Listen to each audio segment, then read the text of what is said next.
예, 이번 사건은 1994년 3월 25일 선고된 934-32668 사건입니다. 거기 지금 제목을 달아놓기는 법률관계, 허위관계 이렇게 이야기되는데, 뭐, 가장 예를 들자면은 거기 적어 놓은 것처럼 최대 노력하겠습니다라는 의미를 어떻게 이해할 것이냐.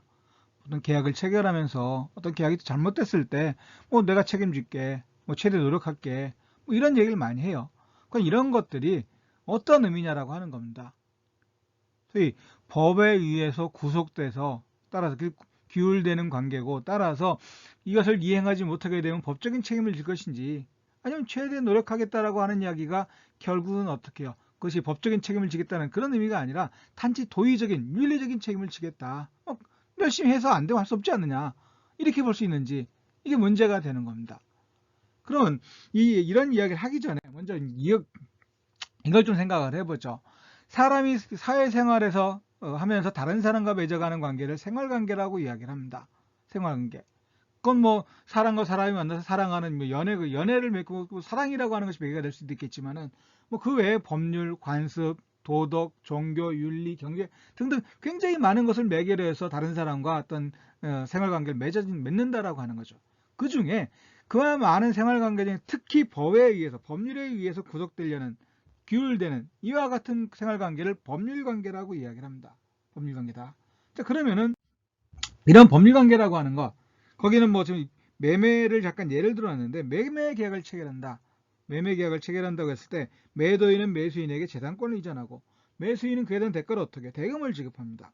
그러면 매도인이 매수인에게 대금을 지급하지 않았을 때 지급하면 그러니까 아니 매도인이 매수인에게 재산권을 이전했을 때는 그대로 이행을 하고 대금을 지급받으면 아무 문제가 없을 겁니다. 문제는 재산권을 이전하기로 매매계약을 체결해 놓고 이 재산권을 이전하지 않아요. 그럼 어떻게 할 것이냐라고 하는 겁니다. 즉 의무가 재산권 이전이라고 하는 의무가 매도인에게 있는데 의무를 이행하지 않는다. 그럼 매수인은 이행해라. 재산권 내놔라. 소유권 내놔라. 이렇게 청구할 거예요. 그래도 안 하면 어떡하겠습니까? 그 이전하지 않은 거에 대한 책임을 묻는다라고 하는 거죠. 매도인에게. 그럼 왜 묻느냐? 그건 이제 법에 의해서 옹호되거나 지지되고 있기 때문에. 그러니까 매도인인 재산권 이전에 대해서 의무를 지고 있는 매도인이 그 의무를 이행하지 않으면 매수인은 그 의무 이행을 청구할 수 있다, 강제할 수 있다라고 하는 겁니다. 왜? 법률이나 법 제도를 통해서 강제할 수 있다. 이 얘기는 달리 이야기하면 법이 어떻게 해요? 옹호한다라고 하는 겁니다. 반대로 매도인 입장에서는 어떻게 해요? 법에 의해서 구속된다라고 하는 거죠. 구속된다. 그래서 이 법의 법률관계라고 하는 거를 법률관계를 갖다가 즉 매매라는 법률관계를 봤을 때 법에 의해서 옹호되는 쪽이 있고 법에 의해서 구속되는 쪽이 있는데 법에 의해서 옹호되는 자의 지위를 소위 권리라고 이야기할 수가 있고 법에 의해서 구속되는 자의 지위를 의무라고 이야기할 수가 있을 겁니다. 그래서 결국 법률관계라고 하는 건 달리 이야기를 하면 소위 권리와 의무의 관계로 이해할 수 있다고 하는 겁니다. 그런데 이런 법률관계, 권리와 의무로 이루어진 이런 법률관계라고 하는 것이 과거에는 의무가 더 강조되고 중요시되었지만 그게 점점 어떻게 권리 본위로 발전해왔다라고 하는 겁니다. 그러니까 어떻게 해요? 근데 이전에 어떤 법률이라고 하는 건 주로 명령 규범의 형식을 많이 취하했다라고 하는 것이고 법률관계는 자연히 어떻게 의무 중심으로 구성됐다라고 하는 겁니다. 하지만 근대에 와서 사람의 어떤 개인의 인격과 의사가 존중되면서 어떻게 해요? 어? 의무보다는 권리의 관념이 강하게 됐고 따라서 법률관계 자체도 이제는 권리 중심으로 구성되게 되어 있습니다. 그런데 오늘날에 와서는 다시 어떻게 의무가 강조되는 이런 경향을 보이고 있다고 하는 거죠. 결국은 권리라고 하는 것이 개인에게 인정되는 권리지만 그 권리는 일단 기본적으로 어떻게 전체를 소위 사회성이라고 하는 공공성이라고 하는 것에 의해서 제한받는다라고 하는 그런 권리다. 그러니까 사회성과 공공성이 강조되는 경향이 오늘날에 있다라고 하는 것이고 따라서 다시 권리 중심으로 과거의 어떤 개인주의나 아니 자유주의가 만들었던 이런 문제점들을 시정하는 이와 같은 목적을 갖고 이와 같은 성격을 띠고 있다라고 하는 겁니다. 자, 그런데 그럼 결국 권리와 의무라고 하는 것, 법률관계라고 하는 건 권리와 의무로 이루어진 관계다라고 했을 때, 그러면 지금은 재산권에 관해서 이렇게 생각할 수 있지만 반대로 대금에 관해서는 반대로 생각할 수가 있어요. 대금 지급에 대해서는. 즉 매수인은 매도인으로부터 재산권을 이전받고 매수인은 그에 대한 대가로 대금을 지급합니다. 그런데 대금을 지급하는데 대금을 지급하지 않으면 또 어떻게 해요? 강제 권리 이행을 대금 지급을 청구해서 이행을 강제할 수 있다라고 하는 거죠. 이건 법에 의해서 바뀌었네요. 매수인이 이제 어떻게 해요? 대금을 지급해야 할 이와 같은 의무가 있는 것이고 매도인은 그 대금을 받을 권리가 있다라고 하는 겁니다. 그래서 재산권에 대해서는 매수인이 권리를 갖고 매도인이 의무를 지는 이런 관계였지만 반대로 대금 지급과 관련은 반대로 매도인이 권리를 갖고 매수인이 의무를 즉 구속되는 이런 관계에 있다라고 하는 겁니다. 그럼 이런 것이 소위 법률 관계다라고 이야기했을 때 이처럼 법률 관계는 권리와 의무로 구속되는 이런 규율되는 권리와 의무로 구성되어 있다 이렇게 생각하시면 될 것 같아요. 자, 그런데 이런 것이 법률 관계다라고 이야기는 할 수 있지만 이건 어떻습니까? 친구가 저녁 식사에 초대를 했어요. 그런데 막상 갔더니 부부싸움을 하고 식사 준비가 전혀 안 돼 있다. 밥을 못 먹었습니다. 이런 경우에 야 친구한테 그런 얘기 할 수 있겠죠. 왜 친구를 초대해 놓고 저녁 준다고 초대해 놓고 이렇게 싸워서 밥을 못 먹게 하면 어떻게 하냐. 이런 경우에 저녁 식사에 초대해서 밥을 줘야 되는데 밥을 안 줬으니까 법적으로 책임져 소위 손해배상 청구할 수 있느냐라고 하는 겁니다. 그런 것까지 안 한다라고 하는 거예요. 이런 관계 친구 사이에 저녁 식사에 초대받아서 갔는데 뭐 준비 못했다 하더라도 그럴 수 있지라고 생각하고 속으로는 좀 기분이 안 좋을 수도 있겠지만 어찌됐든 법적인 책임을 물을 수는 없을 겁니다. 친구 입장에서도 법적인 책임을 지지 않더라도 어떻게 초대한 친구 입장에서도 법적인 책임을 지지 않더라도 최소한 미안하다 도의적인 그런 미안하다는 감정을 가질 수밖에 없는 거예요. 그런 정도로 충분하지 않냐라고 하는 겁니다. 자, 그런데 예, 이 법률관계 앞에서 이야기했던 법률관계는 생활관계 중에서 법에 의해서 규율되는 관계라고 이야기를 했고 이 호의관계는 그 소위 사교관계입니다. 사교관계. 그러니까 좀 전에 저녁 식사 초대한 예를 들었던 것처럼 소위 어떠한 호의에 의해서 어떠한 이익을 주는 생활관계, 즉 호의에 의해서 어떤 이익을 주는 생활관계다라고 하는 겁니다. 그래서 저녁 식사에 초대하는 것뿐만이 아니라 어떤 놀이에 초대한다라든지 운동 경기를 보러 같이 가자고 초대한다라든지 많은 예가 또 무상으로 대가 없이 자동차를 태워준다라든지 이런 것들을 예로 들 수 있다라고 하는 겁니다. 자, 그런데 호의관계는 결국 어떻게 사교적인 관계고 법에 의해서 구속될 의사가 없는 관계다라고 이야기를 합니다. 그러니까 호의관계에 의해서는 어떻게 해요? 또 손해가 발생해도 원칙적으로는 어떻게 한다? 원칙적으로는 어떻게 한다? 그건 도의적인 것에 불과한 것이고 법적인 책임, 법률에 의한 구제라든지 구속을 시킬 수가 없다라고 하는 겁니다. 그런데 현실적으로 이와 같은 호의관계에 의해서 뭐가 발생해요? 손해가 발생할 때도 있다라고 하는 거예요. 그러면 법률관계라면 손해가 발생하면 당연히 뭘 할 수 있죠? 손해배상을 청구할 수 있는데 그것이 아니라 호의관계인 경우는 어떻게 할 것이냐? 호의관계에 의해서 손해가 발생한 경우는 어떻게 할 것이냐? 손해배상 청구할 수 있느냐라고 하는 겁니다. 왜? 호의관계는 법에 의해서 법률에 의해서 구속될 의사가 없다라고 이야기를 했으니까 손해가 발생했을 때 그럼 단순하게 피해자가 감수해야 할 그런 관계냐라고 하는 겁니다. 근데 이에 관해서는 대부분 이야기를 하는 것이 무슨 이야기를 하냐면은 호의관계에 의해서 손해가 발생했다 하더라도 무조건 그 손해를 갖다 어떻게 해요? 무조건 감수해 피해자에게 감수해라 이렇게 할 수는 없다. 일정한 경우는 가해자 쪽에서 어떻게 비록 호의관계에 의해서 발생한 손해이지만 가해자 쪽에서 피해자에게 책임을 져야 할 경우도 발생한다라고 이렇게 이야기를 하고 있습니다. 이렇게 이야기를 하고 있어요. 달리 이야기를 하면은 결국은 법률관계라고 하는 것하고 호의관계를 어떻게 구별할 것이냐. 단순하게 법에 의해서 규율되는 관계가 법률관계가 그렇지 않은 것이 호의관계다. 이렇게 구별하기는 쉽습니다. 근데 좀 전에 이야기를 한 것처럼 호의관계에 의해서 손해가 발생한 경우 어떻게 할 것이냐. 근데 책임을 면하는 것을 무조건 책임 면한다. 호의관계니까 이렇게 할 수는 없다. 반대로 책임을 진다. 무조건 진다. 이렇게 할 수도 없다라고 하는 겁니다. 어찌됐든 호의관계라고 해서 기본적으로 호의관계라고 해서 손해가 발생했을 때 무조건 책임을 면하는 건 아니다라고 하는 것이고 책임을 지는데 호의관계라고 하는 대충 무상성이다라고 대가가 없다라고 하는 거예요. 무상성이다. 이런 것을 고려한다라면 어떻게 해요? 책임을 지지만 그 책임을 감해주자라고 하는 면책시키거나 감봉을 해준다라고 하는 겁니다. 이렇게 이야기를 해요. 그럼 왜 감해주느냐라고 하는 건 여러 가지 근거가 있지만은 뭐 호의 관계에 의해서 손해가 발생했을 때 그 책임을 면해주거나 감경해주겠다라는 어떤 묵시적 합의가 있다. 뭐 이렇게 인정하는 견해도 있고, 아니면 민법에서는 어떻게 해요? 무상계, 대가를 받지 않는 무상계약의 경우에는 책임을 감해주고 있는 경우가 많습니다. 그래서 뭐 증여자의 하자담보 책임이라든지 사용대여자의 하자담보 책임이라든지 무상수취인의 주의음액 경감이라든지 이렇게 대가 없이 어떤 재산적 이득을 취하는 경우에 그로 인하여 발생한 손해나 하자에 대해서 어떻게 해요? 책임을 감해주고 있다라고 하는 거죠. 그럼 무상에 기한 것이니까, 이건 호의 관계도 마찬가지로 무상에 기한 것이니까 책임을 감경해 줘야 되는 거 아니냐, 이렇게 이야기하는 견해도 있습니다. 또 한편은 많은 경우 과실상계라고 하는 거, 손해 발생에 대해서 그 피해자에게도 채권자에게도 과실이 있으면 그 과실은 손해배상 책임을 짐에 있어서 고려해야 한다라고 하는 것이 과실상계라고 하는 겁니다. 이런 법리를 넓게, 이 호의관계에도 무상이니까 이런 경우에도 책임을 다지라고 하는 너무 가혹하지 않느냐. 그럼 과실상계의 법리를 유추해서 넓게 인정을 해서 책임을 좀 감해주자라고 하는 겁니다. 감경이나 면책, 이와 같이 주자라고 하는 거죠.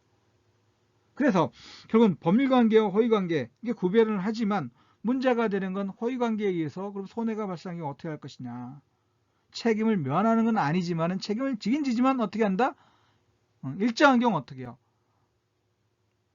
책임을 면제시켜주거나 감해주는 경우가 있다라고 하는 거죠. 그렇게 이해하시면 될 것 같아요. 자, 그런 뭐 이렇게 법률관계와 허위관계는 말로 이렇게 쉽게 구별할 수 있는데 현실에 있어서는 그렇지 않은 경우가 있다라고 하는 거죠. 이 사건의 경우 그래요. 그러면은 먼저 이 사건은 무슨 얘기냐면, 원고가 설립해서 경영하던 회사가 피고회사인데, 즉 회사가 결국은 어떻게 경영이 어렵게 되니까 결국은 그 경영권 회사를 매각을 한다라고 하는 거죠. 매각하면서 이 원고가 자신의 지분 26% 갖고 있었다라고, 26%나 되는 지분과 경영권을 매각하면서 뭘 조건으로 달았냐면 요걸 얘기를 했어요. 예우약정. 피고 회사가 사실 괜찮은 회사다. 대처대조표상으로 30억 원 이상의 자산 초과로 나오는 등 건실한 기업인데 자회사에 좀 문제가 있어서 잘못된 것이고, 따라서 회사를 넘기는 것이니까 건실한 회사를 넘기는데 뭐 너무 어떻게 해요? 이 사람이 뭘 요구를 했냐면 6년 이상 그 원고를 명예회장으로 추대하고 모든 예우를 사전과 동일하게 한다 라고 하는 이와 같은 대우를 해줄 것을 요구를 하는 겁니다. 그랬더니 인수하는 측에서 못하겠다 라고 하는데, 그 중개를 해주는 측에서 합의를, 그러니까 절충안을 내세운 거죠. 그 인수 약정서에 요거 넣는 겁니다. 최대 노력하겠습니다. 이와 같은 예우 약정에 대해서 지킬 수 있도록 최대 노력하겠습니다라는 문구를 부기하는 선에서 어떻게 해요? 결국은 이제 마무리가 됐다라고 하는 거예요. 마무리됐어요. 그런데 이와 같이 최대 노력하겠습니다라고 해놓고 6년이라고 이야기했는데 한 3년쯤 지나서 어떻게 해요? 4년쯤 지나서 그 연봉을 더 이상 지금 못하겠다. 그리고 지급했던 자동차도 회수해버립니다. 회수. 그러니까 이제 원고 측에서는 이렇게 약정을 해놓고 6년간 이렇게 대우해주기로 약정을 해놓고 3년하고 마냐, 내놔, 이행해라, 약정대로 이렇게 청구를 하면서 이 사건이 진행된 거예요. 자, 그러면 이와 같이 최대 노력하겠습니다. 뭐 달리 보면 이런 것도 많아요. 이 사건처럼 최대한 노력하겠습니다. 최대한 협조한다. 또 노력해야 한다. 또 내가 책임지고 해결할 테니 걱정하지 말아라. 이런 경우도 있다라고 하는 것이고, 또 지분 비율을 현재와 같이 그대로 유지하도록 노력해야 한다. 이런 말이 있다라고 하는 거죠. 이런 이야기들이 과연 어떠한 의미냐라고 하는 겁니다. 앞에서 이야기된 것처럼 이렇게 이야기된 것이 그런 법적 책임을 지지 않겠다라고 하는, 단순히 도의적인 책임을 지겠다는 의미인 것인지, 아니면 이와 같이 있다 하더라도 결국 계약을 체결하고 약속을 했으니까 법적인 책임을 져야 하느냐, 이게 문제가 되는 거죠. 이런 말을 어떻게 이해할 것이냐라고 하는 거죠. 법률적인 관계로 법률적인 의미로 이해, 즉 법적인 구속을 받으려는 의사가 있다. 아까 법률 관계라고 하는 건 생활관계 중에서 법에 의해서 규율될 관계, 법적인 구속을 받으려고 하는 이런 관계, 생활관계를 법률관계라고 이야기를 했습니다. 그럼 이러한 같은 노력하겠습니다, 협조하겠습니다라고 하는 것들이 과연 법적인 구속을 받으려는 의사, 소위 법률관계의 의미로 이해할 수 있는 것인지, 법률관계 아니면 단순히 법적인 책임을 지지 않고 단순하게 호의적으로 그냥 최대한 열심히 노력하겠다, 일단 도의적인 책임을 지겠다, 이런 정도의 의미로 이해해야 되는 것인지가 문제가 되는 겁니다. 어떻게 이해할 것이냐. 이 앞에서 쌀이처럼 그 예우를 해달라고 했고 최대한 노력하겠습니다라는 문구가 들어갔을 때 그것이 법적으로 구속을 받을 정도로 어떤 강한 책임이 발생하는 것인지, 구속이 발생하는 것인지, 아니면 단순하게 립서비스, 도의적인 책임만 발생하는 것이 이게 문제가 된다라고 하는 거예요. 자, 그러면 사실 사실관계는 특별히 어려운 것도 없고, 자, 그러면 이 사건에 관해서 법은 뭐라고 이야기를 했느냐? 어떠한 의무를 부담하는 내용의 기재가 있는 문면에 이렇게 최대 노력하겠습니다라고 기재되어 있는 경우, 이건 특별한 사정이 없는 한 당사자가 위와 같은 문구를 기재한 객관적인 의미는 뭐예요? 법적으로 부담할 수는 없지만, 책임을 부담할 수는 없지만, 그러한 의무를 법적으로 부담할 수는 없지만 사정이 허락하는 한 최대한 이행을 하도록 노력하겠다, 그런 의미로 이해한다라고 하는 겁니다. 근데 요것과 관련해서 요 앞에서도 잠깐 말씀을 드렸지만은 2021년 1월 14일 선고된 판결 2018-223-054 판결에서는 조금 더 자세하게 나왔어요. 사실관계는 훨씬 복잡하지만은 여기서도 아까 말씀드린 것처럼 지분 비율을 현재와 같이 그대로 유지하도록 노력하여야 한다라고 하는 것이 문제가 됐습니다. 노력해야 한다. 여기서 지금 2018-223-054 판결을 보게 되면은 어떤 의무를 부담하는 내용의 기재가 있는 문면에 의무를 부담하는 내용의 기재가 있는 문면에 최대한 노력하겠습니다, 최대한 협조한다, 또는 노력해야 한다 라고 기재되어 있는 경우에 특별한 사정이 없는 한 당사자가 위와 같은 문구를 기재한 의미는 문면 그 자체로 볼 때 그러한 의무를 법적으로 부담할 수 없지만 사정이 허락하는 한 그 이행을 사실상 하겠다는 취지로 해석함이 타다. 이건 요 앞에 판결에서 제가 이 사건에서도 이야기를 하고 있는 소위 934-3268-668 판결에서 이야기하는 내용과 똑같은 내용입니다. 그런데 이 판결은 이 뒤가 좀 더 붙었어요. 뭐라고 붙어 있느냐? 당사자가 그러한 표시행위에 의하여 나타내려고 하는 의사는 그 문구를 포함한 전체의 문헌을 고려하여 해석해야 되니까, 그 법률행위, 의사를 해석해야 된다라고 하는 것은 전체 문헌을 가지고 해석해야 한다. 그런데 그러한 의무를 법률상 부담하겠다라는 의사였다면 굳이 위와 같은 문구를 사용할 필요가 없고, 위와 같은 문구를 삽입하였다면 그 문구를 의미 없는 것으로 볼 수가 없기 때문이다. 이게 무슨 얘기예요? 법적인 책임을 질 의사가 있었다라고 하면 굳이 이런 말 필요 없다는 거예요. 노력하겠다. 그냥 책임을 지면 되니까. 계약체계라고 계약대로 이행하지 못하게 되면 책임을 지면 되는데 굳이 최대한 노력하겠다, 노력해야 한다, 협조하겠다 라고 쓰는 거는 법적인 책임을 지지 않으려고 하는 것이니까 이와 같은 문구를 집어넣는 것이 아니냐라고, 집어넣는 것도 아니냐 이런 얘기예요. 그러니까 그와 같은 문구를 넣었다라면은 결국 그건 의미 없는 것으로 볼 수 없다. 그러한 문구를 의미 없는 것으로는 볼 수 없다. 책임을 지지 않으려고 그와 같은 문구를 집어넣은 것 아니냐. 당연히 계약을 체결했으면 책임을 져야 된다는 건 당연한 얘기인데, 최대한 노력하겠다, 협조하겠다라는 말을 이와 같은 말을 넣는다라고 하는 건 그건 법적인 법적인 의무를 지지 않겠다. 도의적인 의무 열심히 노력은 해보겠다라는 이런 정도의 의미로 이해해야 되는 거 아니냐라고 하는 겁니다. 그래서 그와 같이 최대한 협조하겠다는 노력이 들어갔다, 노력해야 한다는 문구가 들어갔다는 얘기는 법적인 구속을 받을 의사는 없지만은 열심히 노력하게 도의적인 어떤 책임을 지겠다는 정도는 이해할 수 있다라고 하는 겁니다. 그런데 계약서의 전체적인 문구 내용, 계약의 체결 경위, 당사자가 계약을 체결함으로써 달성하려는 목적과 진정한 의사, 당사자에게 의무가 부과되었다고 볼 경우 이행 가능성이 있는 것인지 여부 등을 종합적으로 고려하여 당사자가 그러한 의무를 법률상 부담할 의사였다고 볼 만한 사정이 있는 경우에는 이와 같은 문구가 있어도 어떻게 해요? 법적인 구속력이 있다라고 하는 겁니다. 예를 들어서 내가 책임질 테니 어떻게 해요? 기다려라.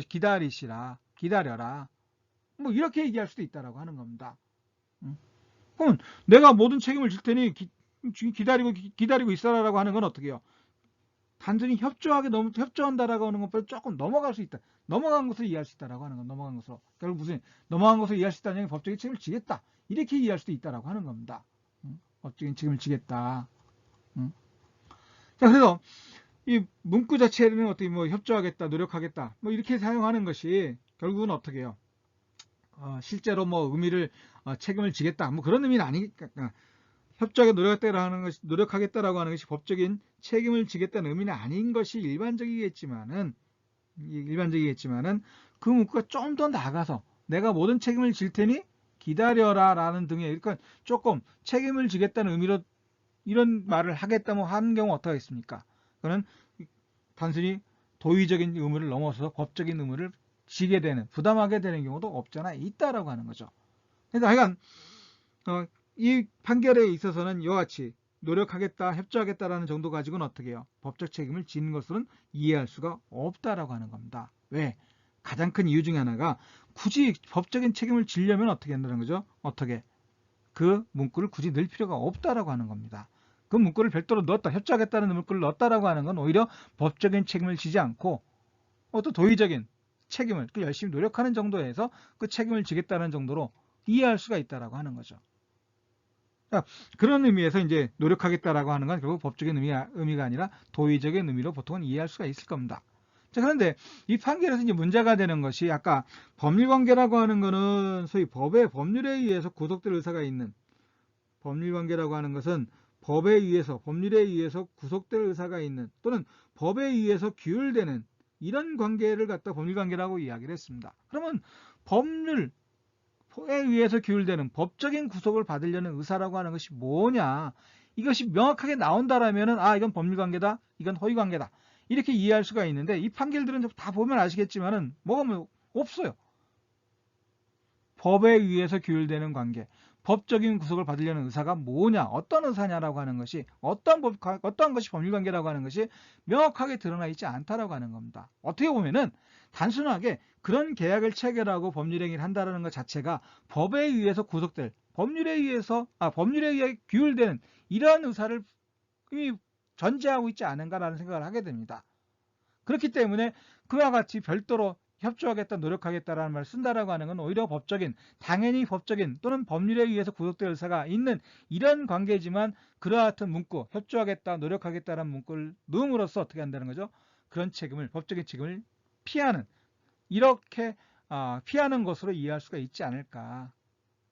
그래서 아직까지도 뭐 구체적으로 법에 의해서 구속받을 의사라고 하는 것이 뭔지는 명확하게 나타나 있지 않지만은 어찌됐든 그와 같은 협조하겠다, 노력하겠다는 문구 자체는 법적인 구속을 받을 의사가 없는 것이 아마 대부분의 경우일 거라고 판단은 됩니다.